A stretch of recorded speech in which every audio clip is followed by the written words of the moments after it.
So I'm Writing a Novel is the show where you join me, Oliver Brackenbury, on the journey of writing my next novel, from first ideas all the way to publication and promotion. In this one-man reality show, I'll share with you my ever-evolving thoughts and feelings on how I write, being a writer, and everything that entails at each stage of the process. I'll also answer listener questions and, sometimes, interview people who write fiction. If you're the kind of person who likes to learn how things are made and get to know the people making them, then this is the show for you. Today I'm interviewing someone who actually doesn't write fiction, so maybe I'm breaking the rules a little bit, but she gave birth to someone who does, so I think that qualifies. Yep, I'm interviewing my mum, Christine Brackenbury, who is quite the creative person herself and has written a book, so I reckon she qualifies. Plus, I don't know, just breaks things up, it's kind of neat. All right, so without further ado, let's talk to my mum. And here I am with Christine Ann Brackenbury, my mum. Hi, Mum. Hi, Oliver. It's nice to have you here on a visit. I don't think we've seen each other in person in Toronto since 2019, maybe earlier? I don't remember exactly. Yeah, something like that. Okay, well, let's get into it. The serious interview. Mum, I'm curious, what is the earliest time you remember taking joy in creativity? Taking joy in creativity. Oh, I was one of 5 girls growing up. I was the middle one, so I had these 2 older sisters. One was quite a bit older, and I used to like to draw. I always liked to draw. And I got into doing cartoon figures. And I remember I discovered I could ruin a romance by drawing a cartoon of these poor boys that came to visit the house. And my sisters, who were madly in love with that boy until they saw the big nose I'd drawn or the ear. Oh, I guess his ears do stick out. And that would be the end of the romance. That was my earliest memories of creativity. I don't think I've heard that one before. And you had 2 younger sisters as well, right? I had 2 younger sisters, yes. I used to like to tell them scary stories. And we lived in a 3-story old Victorian house. And there was, they used to call the landing up on the 2nd floor, and it was a dark, there was no lights there.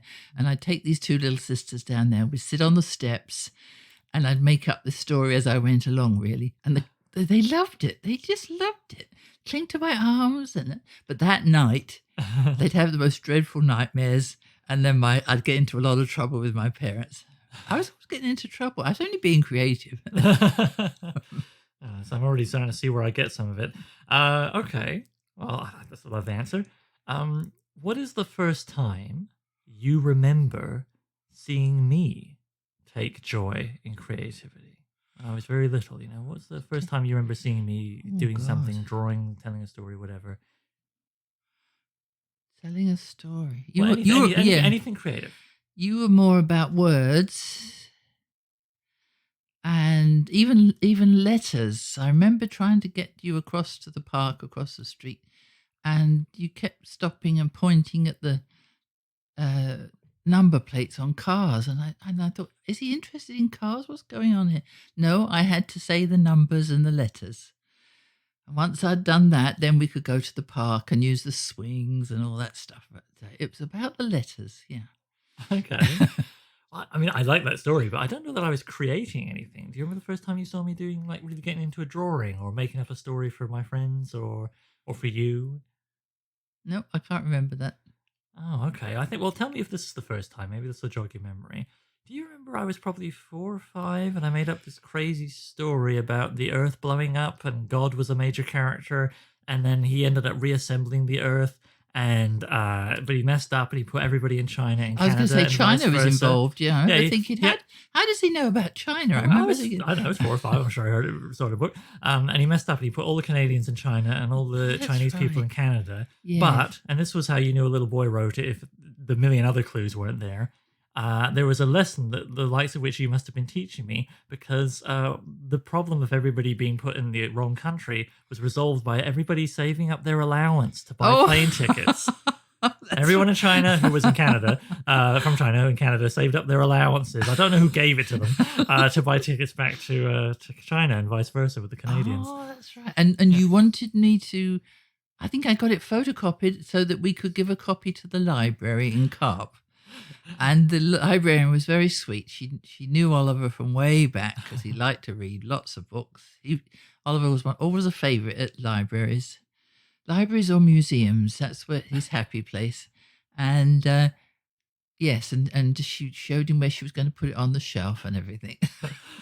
That was fun. And many years later, I would be delighted to have a copy of my first novel at the Carp Library, which was in a different building at that point. Yeah. But yeah, no, I could see your handwriting and my crayon drawings, and That's we bound it with staples. That's and right. Yeah. I know you have a photocopy. I don't know what about the original, but you have a photocopy somewhere in our Yeah. family archive in Yes, the yeah. house at Griffin.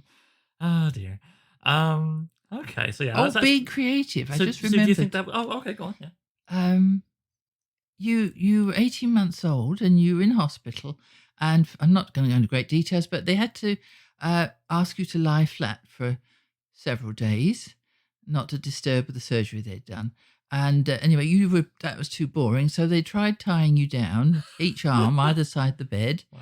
and then the tremendous stir was created because Oliver figured out how to flip himself over so he could be on his knees because it was too boring laying on his back. And the surgeon was so amused. He said, "Wow," he said, "that's never happened before." And the nurses were really cross because they were embarrassed. They felt that they hadn't done a proper job. And they were looking, Oliver had made them look silly in front of the surgeon. There's always this hierarchy in every organization, of course. Yeah. I think you might have remembered the first time I was really difficult, but I'll take it. No, you were being creative. The surgeon was very impressed. I suppose. Okay, so in England, when you were older, you taught art to grade schoolers, right? No. No? Well, I know you were a school teacher, but I thought you taught art class. Amongst No, other I didn't things. want to teach art. No, I Really? originally I wanted to go to art school, but my Yes. father didn't approve of art school back then. Right. We're talking hippie times, and that he didn't want his daughter mixing with those weirdos. No. Even though my high school teachers were desperate for me to continue in my art studies, I'd got the highest grade in exam. Imagine an exam in art, doesn't that sound silly? Yeah. When I was 15, an exam that I should have taken when I was 18. So anyway, they were so disappointed, but no, Dad said no. So I said, "How about teaching?" And he said, "Oh, that's good. You'll earn good money and people will respect you." They don't respect artists. So then my answer to that was to find the very best art department in the teachers' college. So I researched that, and I was so grateful that I was there for 3 years, and marvelous artists were teaching it. And I learnt about sculpting. That was my first introduction to sculpting, and I loved it. And then I thought, I'd hate to teach art to kids who are bored out of their minds. And so I thought, where's the most creative part of school life? And I thought, well, 5 to 7 year olds. It was called first school back then in England, first school. And then again, they're always changing ideas. The idea was that no child would be labelled in first school. I had double-edged sword, of course. Now, when you say labelled, do you mean like designated as having this Hyperactivity or whatever. Right, But that was a new thing this back issue then. or another? Yeah. But it meant that it felt that children were very creative at that age, and they say what they want, and they're just wonderful. That's delightful to be around, and I really enjoyed that. Okay, well, I don't know. I always, for some reason, I guess I conflated things in my head and thought you taught art class, or amongst others. But Yeah. so you kind of answered this, but I guess you did consider then being an artist as your vocation before Granddad. I don't really think I guided thought you it elsewhere. through. It's just who I was, It's just Yeah. like walking across the room. That's just who I was. Just what I did. And portraits were. I was always drawn to portraits, and still am sometimes. And, Well, and you've always loved hands. oh, hands! Yes, I'll never forget when I met a famous kite maker, a New Zealander. Sounds strange, but anyway, brilliant guy, an engineer, tiny physically, but he had the most enormous hands. They really were in proportion to the, and he used them when he was talking a great deal. And Was he very popular? no, typical engineer, boring, you know. Oh, okay. But we were there Apologies because to any engineers listening. yeah. So and I watched him and I thought I've got to do his portrait. Those hands are amazing. So I did. I used pastels, which again was interesting. Yeah. Okay. Mm. So when you were teaching, okay, you didn't teach art class, but you taught little, boys and girls, and you there must have been a point, in the day where they got to play with crayons or something, right? Oh no, there was art. In fact, as a new teacher, that I remember just doing what, as you say, I thought was good. Give them materials and let the kids do their thing. Okay. And then I'd put them up on the wall because that's what you were supposed to do. And then one day the vice principal came in. She was a very fierce older woman, and she's looking at the walls. And I thought, oh dear, I've done something wrong. And I said, is everything all right? She said, my goodness, that work is wonderful. Each child has, Yeah. done their own thing. And I said, I know the other teachers in the infant department. They would give the children an outline Right. or stand at the front of the classroom with an outline. Okay, now you have to do this. You Everybody have to copy the this. house Everybody, or whatever. Yeah. and then those were pinned on the wall. And I just thought, oh my god, that's so boring. Those poor kids. Well, it sounds like that was about obedience, and what you were teaching was don't know. creativity through freedom. Perhaps It was so much fun. Yes, yeah. Okay. Well, I'm now. There's no wrong answer. I have to stress, but I'm curious about something. I'm building something to somewhere in this Okay. interview. Beware. Do you feel when you were teaching these 5 to 7-year-olds that you were able to spot the kids with artistic promise, or was it anyone's guess until you saw what they did? Um. Yes, I think so. The ones who really got caught up in it, and but they all enjoyed it, yeah. And then there were some that stood out when you put them on the wall, yeah. Yeah, I guess I'm just thinking about the old routine of nature versus nurture, and how a lot of people who might have enjoyed doing art, whether or not they've tried to do it for a living, Mhm. they'll think, oh, well, I don't know, I wasn't a natural, I have to work at it. Yes, As if the yeah. only people who can do it are those who were touched by God or whatever. Though equally, I find it annoying when people say, "Oh, I'm self-taught," Oh, self-taught. I find that really annoying, yeah.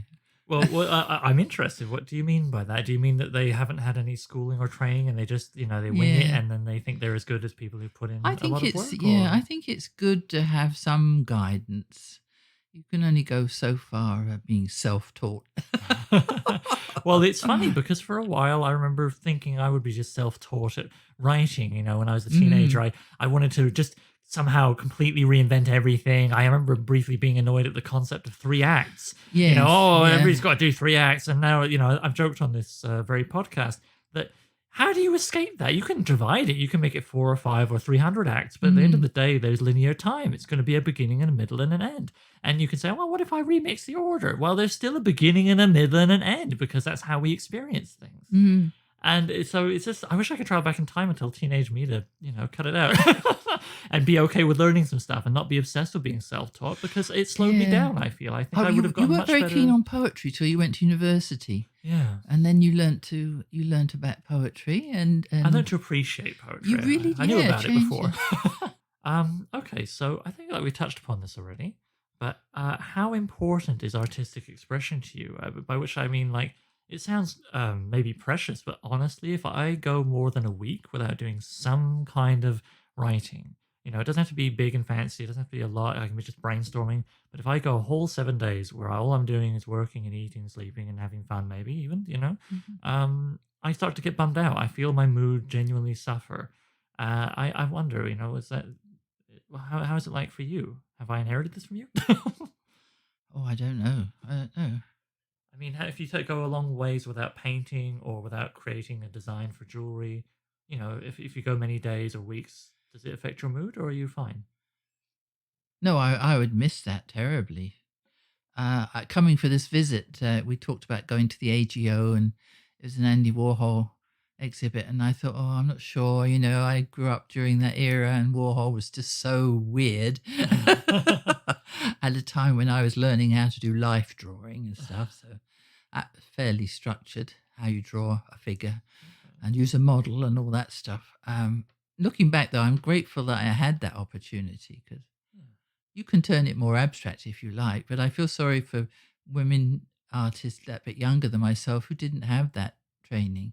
And again, in my teenage years, the arts and crafts movement was big, and that came into my life in a big way. William Morris and all that fabulous stuff. And in fact, they had a wonderful exhibition at the National Gallery, the arts and crafts of William Morris. I went 3 or 4 times to that, I remember. Yeah, so it was again the idea of there was always the idea. Well, when I was studying art, the crafts was something else. That's not art. Real art is this. Oh, And well, I'm, okay. and I don't think you can be that dogmatic about it. It is what it is to you. It has to speak to you. No, I agree. And in this, dear listener, you have just experienced a common family dynamic in the Brackenburys, where one of us asks the other one a question, and they learn a lot of very interesting things, but the question doesn't actually get answered. So that was great, Mum. But maybe my question isn't that good. I mean, that could be fair. But would you say then you're comfortable? Well, I mean, I guess I feel like you're always doing something. Always, always at the very least designing jewelry with Dad, or I think you've been painting a bit less lately. But like, does it affect your mood or not? Can you take it or leave it in terms of a long absence without doing the thing? Oh, for sure. Yes. Just the same as not having a chance to converse with people and have a laugh. It's important. Coming from England, everything, especially the London area, everything's turned into a laugh. Often it turns into a very vulgar kind of humour. And it's fun to get to other people who understand it. It's very quick, very fast. So I find if I don't get that at least once a week, and it's like that with art. So that's interesting to conflate those two things, because I think it's pretty fair to say you're extroverted. You get energy from people, and I definitely got that from you. That's nobody's loving the pandemic, but it's been hard for me being able to only see my partner. I love her, but she'll be the first to tell you it's and the you same can way. have too much of a good thing. Yeah, well. I've been married for 51 years. I know all about too much of a good thing. All right. Well, speaking of your sort of personal history, coming back to that, upon moving to Canada with Dad, you, like most immigrants, your education didn't count in the country you moved to. So, and you didn't feel like retraining to be a teacher. Good grief. So you chose to join Dad in the goldsmithing business. Very naively on my part. Oh. Because we're talking mid to late 70s in Ottawa, and women were not allowed to work in workshops, goldsmithing workshops. Right, and you became the first woman in Ontario, first woman goldsmith in Ontario, right? In Ottawa anyway. So I went, okay. I don't know, maybe in Ontario.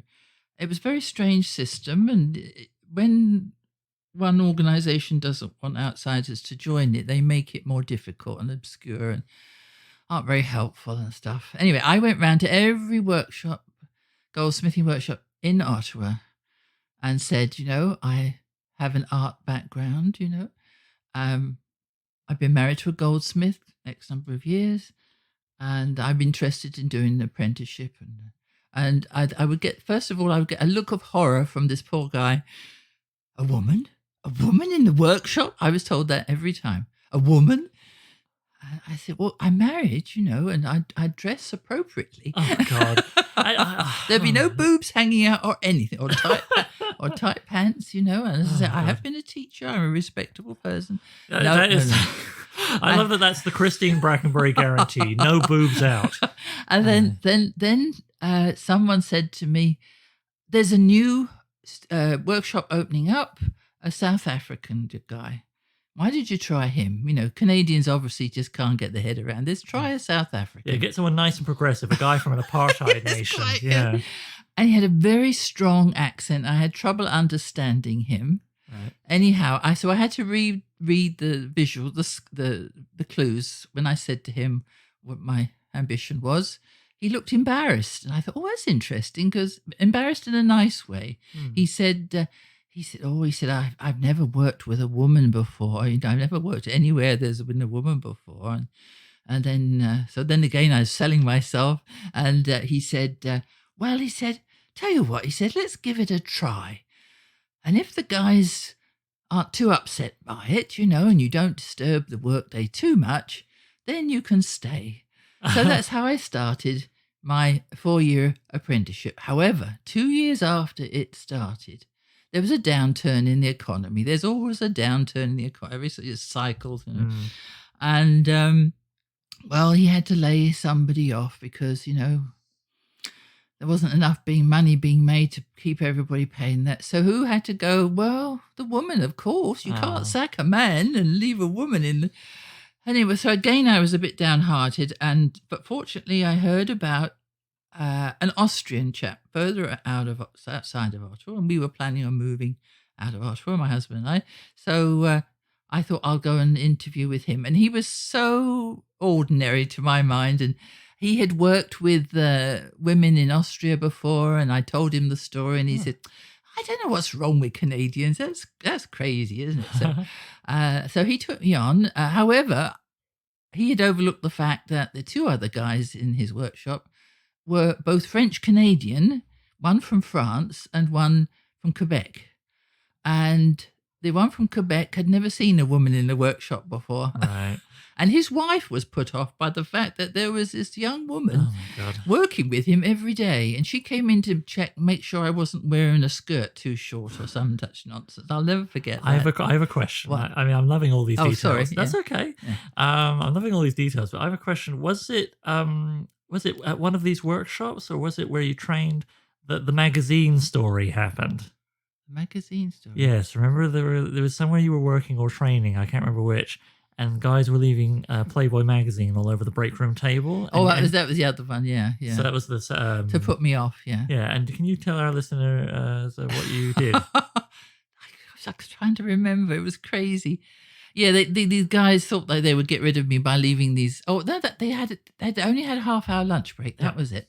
And they sit around this big table, and there's nothing... They don't want to talk. Guys don't want to talk. So there were big piles of girly magazines, we used to call it back then. What were they? Penthouse or something? Playboy, Penthouse, and they just sit there flipping them through them. And there's me sitting there, a woman, as they're looking at these fake boobs and everything. And I thought, oh, my goodness. So one day... there was a new magazine that had come out. That's right. We were up on Spark Street, and there was, I think it was a Coles bookstore or something, a soul magazine. And it was an embarrassing thing for me to do again as a woman. But I thought, I'm going to go and buy one of those new magazines that showed lots of naked men. It was a sort of feminist thing, I think, a backlash. I don't know. Well, we're just trying to expand the market. Yeah. I think it was Playgirl. Playgirl, that was it, Playgirl. And I had to line up for the cash, holding this wretched magazine. I thought, oh my God, I hope I don't see anybody I know. What's that married woman buying that? Anyway, so I bought this magazine, and then when the guys weren't looking, I sneaked it into halfway down one of these piles. And then we're looking at usual thing every lunch hour. They're flipping through the magazines, and the guy, actually was the biggest guy in the room, funnily enough, great tall guy. And he found this. He reached and he found this. He said, "What's this?" And he looked at it, and who put this here? And then suddenly they all looked at me. There's half a dozen guys. Did you put this here? I thought, I don't know. I don't know how it got there. I said, one of those new magazines. I don't know. So, and they're looking through, and I could see they were reacting as women do when guys look at these immaculate women. They feel diminished, and the guys were getting more and more depressed looking. And then when they got to the centerfold, my God, look at the size of that guy's dick. I've never forgotten that. And by then, the boss, of course, heard all this noise going on and came to see what all the fuss was about. And I thought, that's it. I'm going to get sacked, but I don't care. I'm fed up with these guys. And anyway, he took me waved his finger at me to come and talk to him. And I thought, okay, this is where I'm going to get sacked, And he said, did you bring that magazine? I said, I'm afraid so. I'm just tired. He said, well done. So he praised me for standing up to them. I've always loved that story. I really wanted to share it. And, speaking of gender in the workplace, when eventually, of course, to me, you and Dad wound up working together as your own business, and that's been the case as long as I've been alive. Yeah. And I've obviously been pretty close to the subject here, right? So I wonder if this is a silly idea I got in my head somewhere along the way, or if it is accurate, because it's kind of gendered. in the sense, I always thought of, both of you had craft and skill, obviously, but Dad was a bit more of the kind of draftsman, the technical minded designer, and you were more the creative, artistic designer. You brought that energy into what you Yeah, guys so we did. work as a team. We always have done. Yeah. Okay, would you say that sort of, each of your strengths, I Oh, described for them sure. kind of fairly? And he was very grateful I was able to help him with his drawing skills because, again, that was one of my strengths. Because when he did custom work for even now, he can actually draw exactly what he's talking about, And but again, it's a two-way street. If the customer has no imagination whatsoever, then that will be added to the challenge. It's not till you actually make the ring they find, oh, that's what you were talking about. Oh my God, I drew it for you from every angle. Yeah, okay. So I think that's kind of cool. I mean, you guys not only lived together, raised a kid together, you still live together, and worked together, but it's fair to say you created together. Yeah, and still do. We talk Yeah. about things. And yeah. Yeah, I know. I mean, I'm saying things in past tense because I'm looking at the past, but yes, Yes. you still do all these things. Sure. Except raise me. I'd like to think that's over. So, okay, all right. So coming away from talking about you guys, let's talk about me for a second. I'm an only child. I get to talk this way. What exactly did it feel like for you when it became clear I was going to seriously try to make writing what I do for a living? Because it must have given you joy to see me be a little creative so-and-so and to have people react positively to that. But when a kid says, I want to try and make a living at something that's notoriously difficult to make a living at, how does that make you feel as a parent? I guess I think back to my parent. As a parent, you do what you think is best, And really, if you're blessed with any kind of creativity, whatever arts it is, writing or music or whatever it is, that'll always be with you. It'll never go away. And you can, whatever challenge comes in life, that will help you. I don't see it as a distraction at all. And as I say, my father thought teaching, and I remember my uncles, and all wonderful, all were teaching, you're made for life now. And by the end of the 5 years that I taught, things had gone topsy-turvy as they do, and suddenly teachers weren't respected anymore. There was government interference, and suddenly the male teachers wanted to be separated union-wise from the female, and all that was nonsense was going on. And then another government decided they needed to send inspectors into the school to make sure the teachers are doing their jobs properly. And then the school, you as a teacher would have spent, they knew they were coming at the end of the year. That was, dreadful thing to do. People were coming to check up on you. A bit like the old fashioned, wait till your father gets home. If you don't behave today. Well, okay, but teaching, I mean, aside from there was a bit of a gender in the times thing. That was one of the 5 jobs or whatever that was considered, for women, especially from people of your granddad's generation. But also, for all that teaching sadly became a profession that was not respected, and I don't know if that's ever recovered. No. At least at the time you were doing it, it was a steady paycheck, was it not? I mean, you knew you could make a living. You knew. Well, that was partly the problem. It wasn't very well paid. What you earned was that position in society, really.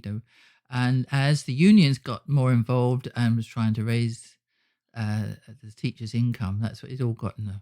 Okay, so when I briefly thought about going into marketing. I did a co-op. Oh, I remember, yeah. Yeah, that's another story. I remember thinking that would be a way to get paid to be creative, and almost immediately they made it clear that like 0.5% of people involved in marketing get to actually be creative. That's right. And even then, it's within tremendous constraints to produce little 30-second blibbits or whatever. Yes.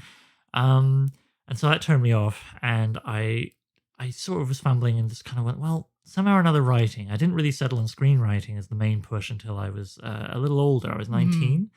And I guess part of what made me ask this question was, you maybe forget this, but you guys are very supportive. And honestly, overall, I would say, I'm not just saying this because you're in front of me. I mean, people are going to hear this. I got really lucky, I think. You guys were very loving and supporting raising me. And honestly, it would have been nice if you were rich, if you could have done that for me. But otherwise, I would say I really lucked out. And the more I learn about other people's parents on average, the luckier I feel as the years pass by. So don't think I'm having a go when I mention this, but I have not forgotten that you eventually, years after I was 19, revealed that part of why you paid for the screenwriting summer course I took Mhm. was because you hoped it would turn me off the Oh, idea. I'd forgotten that. That's right. Yeah, You hoped I would take that course and go, "Ugh," and then maybe, I don't know, go be a doctor or whatever, like something Well, else. I've always loved reading, and I ended up belonging to 2 book clubs, which is crazy in Canada. And one of the older ladies in a book club, she, bless her, she lovely, lovely woman. She was very impressed with Oliver and his writing and stuff. And I thought, oh yeah, that's all very well, you know. And she said, "Tell you what," she said, "I hear there's a screenwriting course available in Ottawa. Oliver's a little bit young. I'm not sure if they'll accept him, but anyway, so we had to apply and I guess pay for it and that. But I thought he'll learn how hard it is and boring it is, and that'll be the end of that idea. That was my idea going into that. So, but of course, what has always happened with Oliver, he talked and talked and talked, and the screenwriter loved his writing. And at the end of the week or whatever it was, she said, she asked Oliver, could she take his writing with her? She wanted to look at it some more, which only encouraged and validated his plan. God damn it. And my girlfriend from the book club was thrilled. And we had a joke. It's all your fault, Anne. Look what you've done. I thought it was going to do.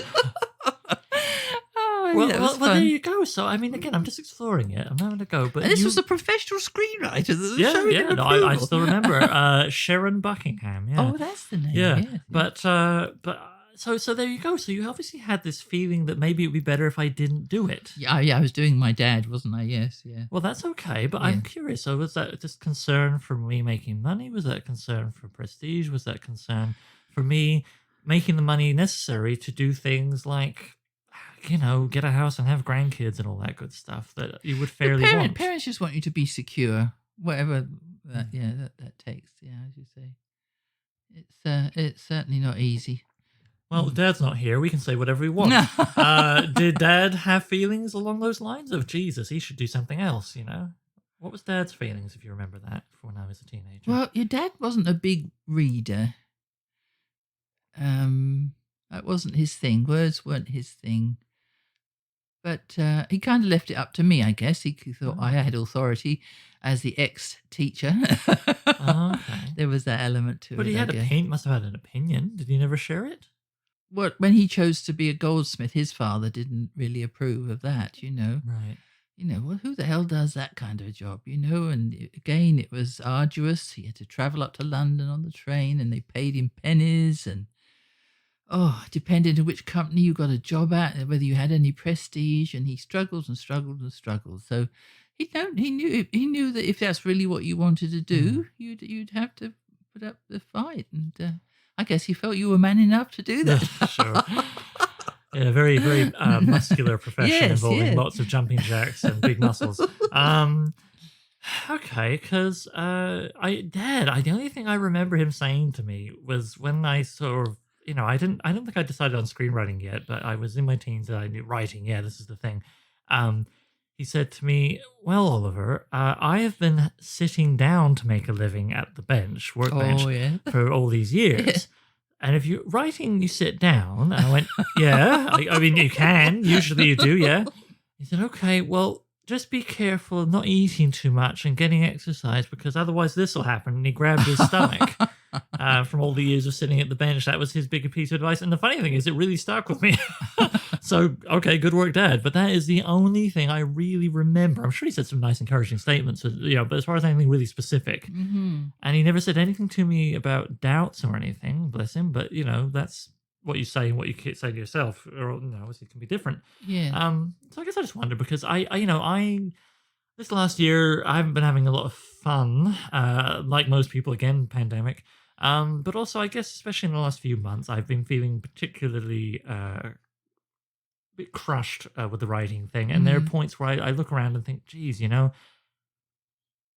it's almost like by doing this, I've upset a natural order or something, I mean, I don't want to get into the details, but you guys have ended up having to help me out a little bit here and there. And you guys aren't rich. And listener, I'm not talking about big privilege with a capital P. I mean, I've always paid my own rent, but, But there have been points where I've been a little tired, or I've been able to get something, and that just doesn't feel right. And it's felt less right, each time it's happened, because all I want to do is have enough money to turn around and pay for a cleaning lady to come by your house once a month, or to buy a house with room that I can, have you guys in, rather than sort of undoing a futon in my office in this apartment that I desperately want to move out of. And the kid thing up, and there's other reasons to want kids or not want kids. But I feel like if I'd had more money, maybe I would have decided to do it and decided to do it sooner. So there's this feeling of almost like I'm robbing my parents of certain things by prioritizing me and my big, stupid artistic pursuit. And yet, if I go more than 6 days without doing it, I start to feel bad. And yet, how do you ignore the fact that growing up, you guys were very kind and encouraged me. My teachers were all very kind and encouraged me. You have at least a few stories of taking little me to talks given by writers of the books I was reading. Oh, there's that wonderful author from down east. He lived down in Nova Scotia, I think. Children's author. Martin Godfrey? Well done, Martin Godfrey, yeah. And he was in town in Ottawa, and he's going to be at the Ottawa Library presenting his book, as you do, and he obviously wants to sell books. And a big crowd turned out. He was very popular back then. And I said to Oliver, would you like? Oh, yeah. So I was careful to make sure Oliver was sitting in the middle, because he always loved to engage with whatever was going on. And so Martin Godfrey started talking about his book, and Oliver kept putting his hand up. And I tried to hold his arm down, but he was so excited. And in the end, Martin Godfrey stopped. He said, okay, let's just stop this for a moment. He said, I want you to know, see that little boy down there who keeps asking questions? And everybody looked back. Yeah. Stand up, he said. And Oliver stood up, a bit shy. Didn't want people looking at him. And Oliver, he said, what's your name? He said, Oliver. And Martin Godfrey said, well, tell everybody that you've never met me before and you don't know me. Is that true? Yes, said Oliver. I've never met you before. But why do you keep putting your hand up and talking about my books in such great detail? Oliver said, well, I've read all of them, and now you've written another one, and I'm very excited to read it. And the whole room erupted into laughter. He said, well, I guess that sold all the books I brought with me today. There was just no getting away from it. And I don't think Oliver realised what he was doing to help this author. It was such fun. And actually Oliver did write, he was home from school, I remember, and I said, why don't you write to that author of you and tell him how you like his books? And anyway, the letter went on and on about the details, and then we got a response back, I remember, from Martin Godfrey saying, how old is this kid? You want to know how old Oliver was? So he was blown away. That was fun. Fun. Yeah, and okay, all right. I was very precocious and delightful. Thank you. Yeah. But you gave that writer validation. Well, yeah, and I guess experiences like that, and all the encouragement and all that stuff, and how much pleasure I took from it, and it gave me. How do you not try and make that what you do all the time? I know lots of people work full-time jobs and write, and some of them are very successful as authors. I mean, it's not just the hobbyists, as if that's bad, by the way. It's not. Yeah. It's absolutely not. So, yeah, I guess I just think about the sacrifices I've made to try and free up the disgusting amounts of time it is to try and be your best at things like writing and screenwriting and so on. And I guess I don't know. Maybe I don't have a point here, but I guess I'm reverse engineering my feelings of maybe I've not given you and Dad things that you maybe would have wanted me to have or me to bring into your lives because of writing, and then work backwards from that feeling that I've had this year to me being a teenager, and what was in your heads when it became clear I was going down that path. Oh, I think we always knew you were going to be a writer. That was it. Are you sure, or is that a story that's become very seductive to tell yourself in later years? No, that you always had that writer in you. That's who you were. Unless we went at you with a big sword and chopped you in half, and well, then I'd be dead. Sewed you together again, back to front and upside down. Then I'd be really ugly and dead. There would be a different Oliver. Yeah, I guess. Yeah, very. Yeah. No, that's true. That would change me. Okay, so all right. Meanwhile, you wrote a short book. Oh, yes. Can you please tell people what it was about and why you chose to write it when you did? My two older sisters, who I mentioned earlier, poor things, got sick with different things and died early 60s, in their 60s. And around the same time, two or three of my nieces were having a tough time with their marriages and kids and everything. It was just a lousy time, really. And I thought, well, I'm next. I'm number 3. The top 2 have gone. I better do something that I've been saying I was going to do for a lot, like we all do. Oh, one day I'll write that one day. I'll put that together. My father had given me half a dozen artifacts, I guess you'd call them, from what he did and experienced during the Second World War. And he had a lovely approach to it. He had a wonderful approach. He didn't ever want to write the book himself, he told me, because he never wanted to glorify war. Mm-hmm. That was his big thing. So I thought, well, now's the time to do it. And thank God I had this writer's son living in Toronto and another lovely young nephew who was living in London, England at the time, working in around the printing industry. Yeah, Xerox. And of course, I'm not that good on the computers, but he was tremendous. And he said, I've noticed this. Gosh, this story can go on too long. Sorry about it. Anyway, he put me in contact with an American professor, university professor. He said, this chap's been writing articles and that, and he mentioned something. I'm sure there's a connection with Granddad, said my nephew. So that was a start. And as I say, I remember growing up, I had health issues and was in a lot of pain very often. And my father would tell me some of these stories to take my mind off, as stories do, take your mind away from any worries or concerns, pain you have. And also to tell me that, it doesn't matter how bad life can be, how much pain you're suffering, good will eventually come out of it. And it took me it blew me away. It took me 2 years to research it, get information from the British Royal Navy. My father was in the Royal Navy. I had to pay £30 sterling to get this information and show my birth certificate to say I was a next of kin. I couldn't believe the detail they wanted. And the best part was the information you ended up getting was just like his height, complexion. Yes. In order to get into the Royal Navy, this is the beginning of the war and they needed men. But anyway, I got his chest measurement as he was then and his height. But the detail I loved the most was his complexion. Complexion? I said, was he spotty? I was like, no, he was fair. He had a fair complexion. And I love all this because I ended up helping you with layout. I did the layout. Mm-hmm. I helped to look for typos, obviously. Yes. And I remember more than once I had to help you fight something that I have to fight in myself. You are impatient. Oh. And you didn't care about putting the dates for things. You're trying to tell this a short historical novel or nonfiction book about Granddad's war experiences, and you were like, oh, I don't know, it was somewhere in World War II.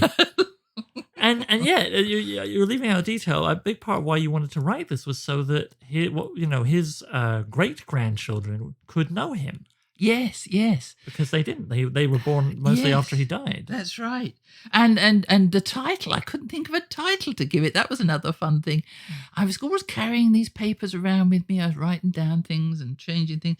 And I was sitting on the bus, travelling home, having visited Oliver in Toronto, going home to Ottawa. And this lovely young French-Canadian girl was sitting next to me. And she said, do you mind me asking what you're doing? I said, I'm trying to finish this goddamn book. I have 2 years and I can't think what title to give it.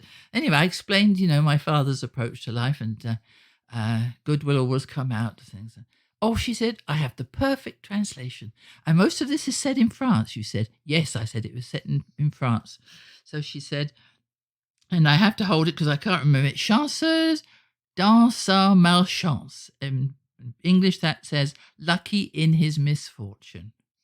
So bad things happen, but good can come out of them. And one of the artifacts that Dad gave me was this 6-page letter from this sound. I never met her, of course. Lovely woman in northern France. And she wrote this letter at the end of the war. Oh, the date tells you when it was. And to my father, my dear James, that was his father. And she's hoping that his wife and his new baby was well. And if he ever comes back to France, hopes he will come to visit. And she said, well, by then maybe we'll have a roof on the house, because this is Normandy and everywhere was wrecked. You know, the Nazis had left, but they'd left this wrecked place and stuff. Lovely, lovely letter, but language changes. It doesn't stay the same, and there's some very old French in there. My French isn't good enough to do the translation, so I asked a dear friend of mine who lives where I live, and she's very well educated, Quebec French, and she's taught French in high schools and stuff, and she said, I'll translate it for you if you like, Christine. I said, oh, that would be lovely. Would you, Constance? That would be wonderful. Oh, yeah, no problem. 6 pages. I know, never mind. And shortly after that, the American, as I called him, contacted me and said, I got somebody who could help you with that letter translate. Oh, no, that's fine. My friend's done it. He said, I'll tell him about it. And next thing I know, another email came, this time from this man with a French name. And I didn't know him or what he did. And he said, would you like me to translate that letter properly? And I thought, those Americans, they're so full of themselves. They always say Canadians can't do things properly. Well, we're always snobs about them, and we really have no right to be. We have no right to be. I know, it's this silliness that goes on. Anyway, I turned down the offer. And then a few months went by, and information still flying. And I discovered, much to my embarrassment and horror, that this chap was head of French translation for the United Nations. Well, so this is one thing I really loved, was it wasn't just that you got to experience trying to write a book, yes, in the sense of, you know, the writing and crafting narrative. You got to experience how all books are collaborative. Yes. It's a kind of a cliche to say this, but you know, most people who don't think too hard about it, and everybody has to, obviously. It's a huge community. Yeah, you think it's just one person beavering away, and maybe they get an editor to look at it, but inevitably stuff like this happens, whether it's fiction or non-fiction. I think. Yeah, and so I was really happy that you had that experience, and it was fun to help you with it. And now you have this little artifact, and you had never had any intention of professional publication. Oh God, this wasn't for the public. No, this was a really lovely little artifact for the family. Yes, and the youngsters loved it, you know, and cousins. A cousin in Australia said, "I always knew there was something special about Uncle Jim. I had no idea because he never talked about it, you know." Yeah. Well, that was, I think, something about it that's very romantic. Is the telling of this writing of this book really appeals to me, because of your chronic ear issues, laying in bed in pain when you were little, you got to be the keeper of the stories, because as you say, he wound up sharing stories with you. He didn't tell anybody else. No.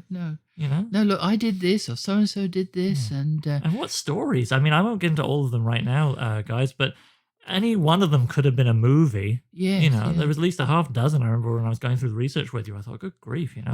And it was interesting again, the time that the feminism was becoming a thing then, in the 60s and 70s, and I discovered one of my sisters, how she came by her name. This young French woman who rescued my father and 2 other guys who'd been captured and were on the train.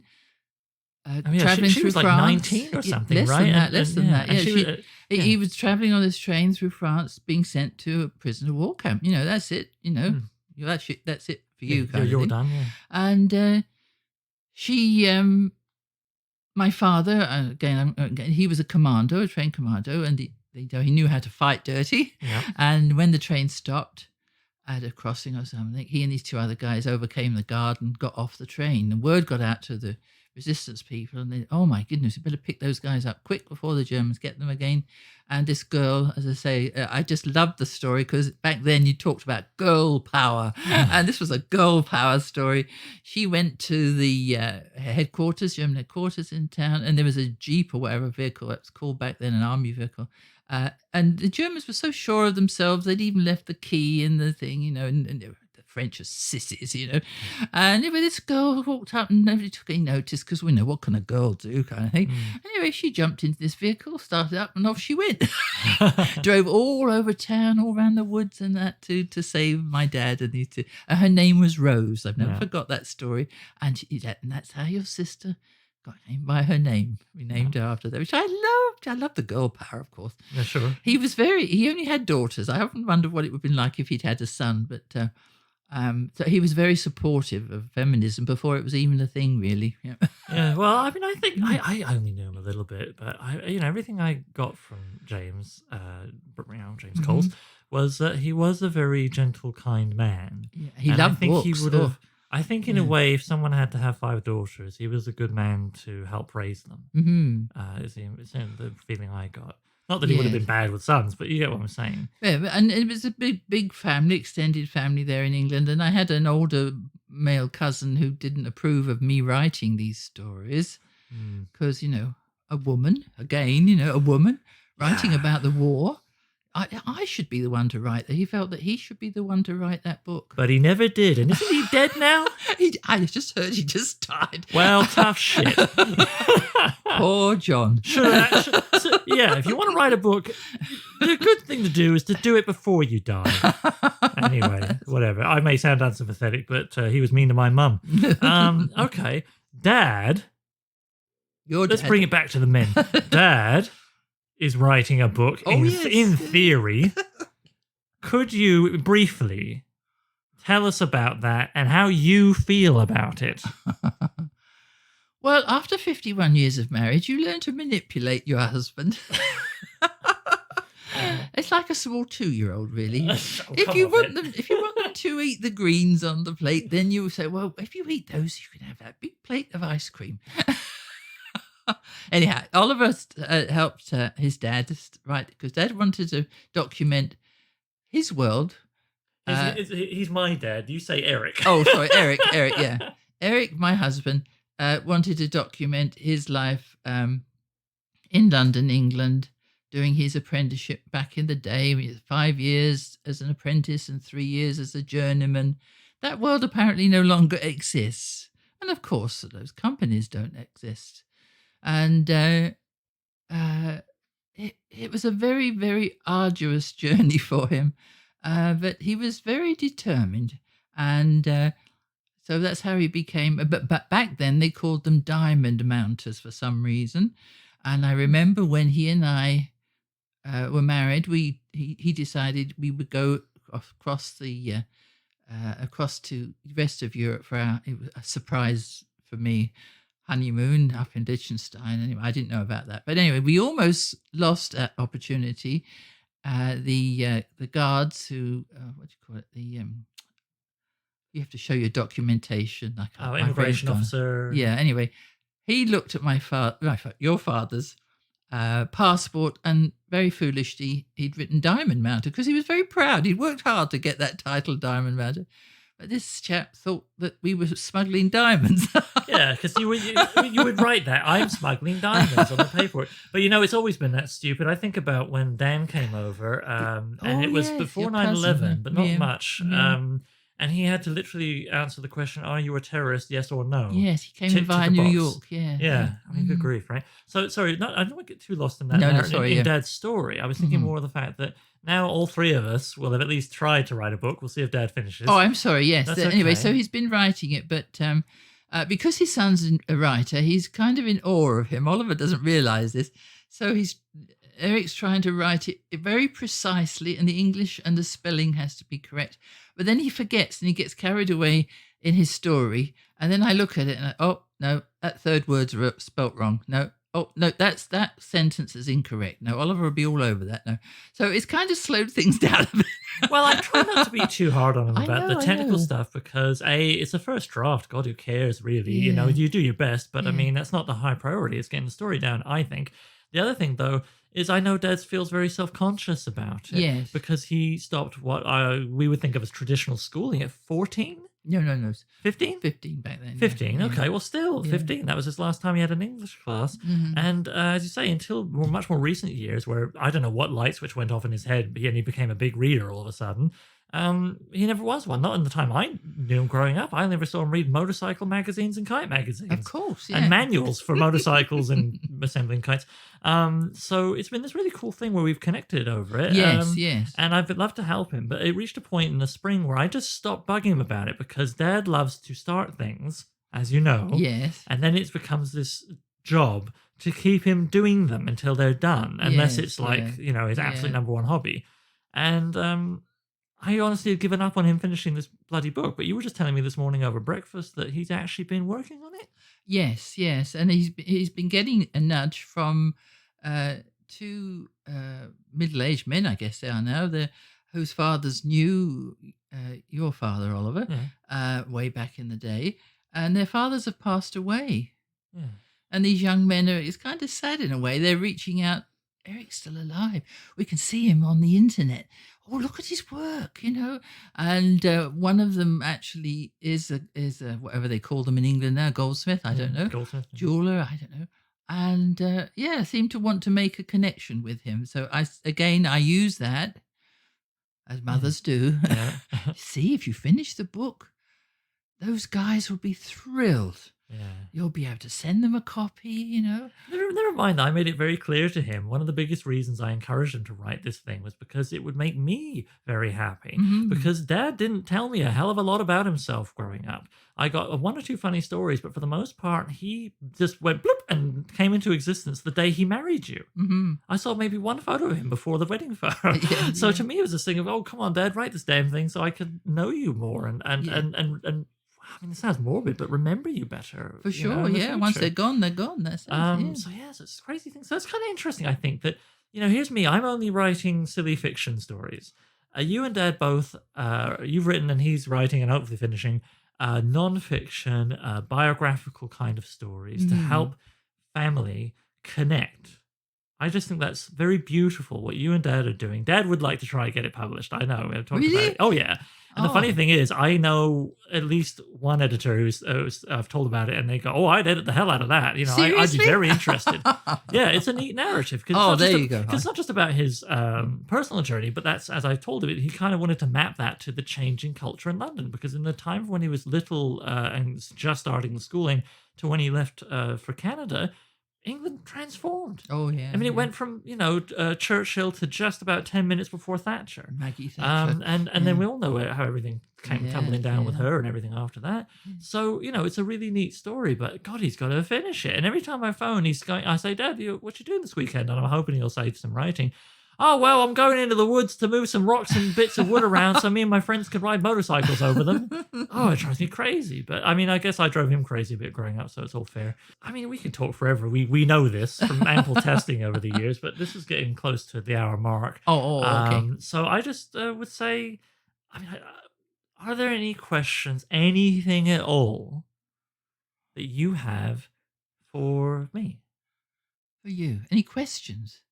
Oh my gosh. You know, well, I mean, to narrow it down a bit, about writing and creativity, about maybe the future of. Well, would you please write down all the things that you're doing? Because it's never one thing and it's never one genre. Because whenever I leave the house, people ask, what's Oliver doing? And I'm looking at them and I think, who are you? Well, my wife used to teach him in grade 5. And you remember me? Well, I remember Oliver. What's he doing? I can tell my wife what he's doing. So I think he's doing some screenwriting. No, maybe not. No, the COVID has killed all that. No, I think he's writing a novel.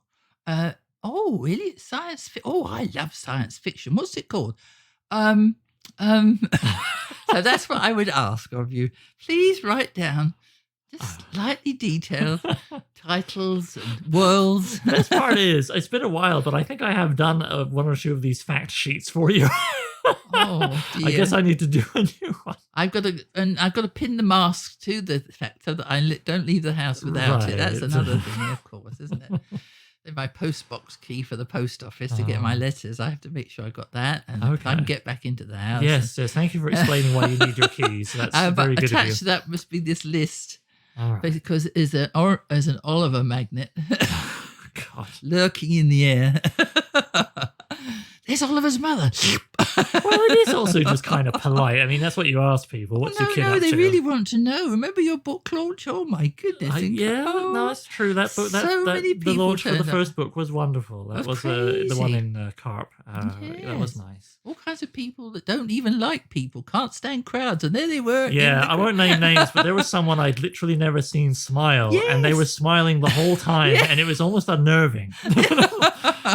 That was quite an education, a book launch. Actually being involved in a book launch. As I say, we've been to Martin Godfrey's book launch all those years ago. Yeah, but it's not the same as actually being at the centre of it. Yeah. Oh my goodness. Anyway, enough talking. Anyway, yeah, we can talk forever, as I'm sure you listening can imagine. But I hope this has been entertaining and intriguing. Now you know me a little better, I suppose, and where I come from, and I hope Mum's insights about creativity in her life and that side of things are interesting. And I hope we didn't bore you with our horrible, boring lives. I don't know. What is my point? Let's stop talking. Say goodbye to the nice people, Mum.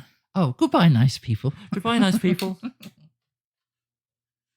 So I'm writing a novel. Features original music by Gloria Guns and is hosted by yours truly, Oliver Brackenbury. If you'd like to submit a question, then please email it to soimwritinganovel@gmail.com. Bonus points if you record yourself and send me an MP3 I can cut into the show. Doesn't have to be fancy, using your phone is fine, just keep it clear and concise. You can also holler at the show on Twitter.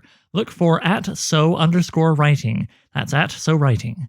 Please consider sharing the show with anybody who might like it, leaving a review on iTunes, and checking out patreon.com/soimwritinganovel. Patrons get to be thanked in the final novel, listen to episodes of the podcast a week early, and even enjoy a bonus podcast called So I Wrote a Novel, where I read and comment on chapters of previous works, starting with my first novel, Junkyard Leopard. Thanks for hanging out with me and my mum, and I'll see you soon.